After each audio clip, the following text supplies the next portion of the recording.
మెదక్ జిల్లా నర్సాపూర్ పట్టణంలో వ్యవసాయ మార్కెట్ కమిటీ కార్యాలయం నందు వడ్లు మొలకెత్తడం జరిగింది. మెదక్ జిల్లాలో గత 4 రోజులుగా కురుస్తున్న అకాల వర్షాలకు కల్లాల కింద నీళ్లు చేరి ధాన్యం మొలకెత్తడం జరిగింది. కొనుగోలు కేంద్రాలకు ధాన్యం తెచ్చి 4 రోజులు అవుతున్నా కూడా కొనడం లేదని రైతులు ఈ సందర్భంగా ఆవేదన వ్యక్తం చేశారు. అధికారుల నిర్లక్ష్యంతో చేతికొచ్చిన పంట నేలపాలవుతుందని రైతులు వాపోయారు. వెంటనే ధాన్యం కొనుగోలు చేయాలని రైతులు అధికారులను కోరారు. లేని పక్షంలో మొలకెత్తిన ధాన్యాన్ని రోడ్డుపై తీసుకువచ్చి పెద్ద ఎత్తున ధర్నా కార్యక్రమం నిర్వహిస్తామని రైతులు డిమాండ్ చేశారు.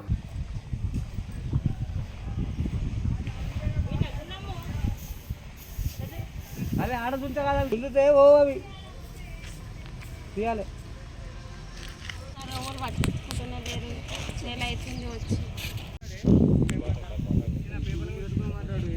పెద్ద మంచి మాట్లాడాలి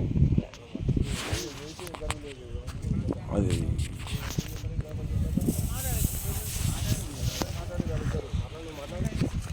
మొన్న తీసుకోపోయారు 2 రోజులలో లారీలు ఇదో మనకు వేస్ట్ నింపనిగా ఇట్లనే నింపినవి కొని 4 బార్లు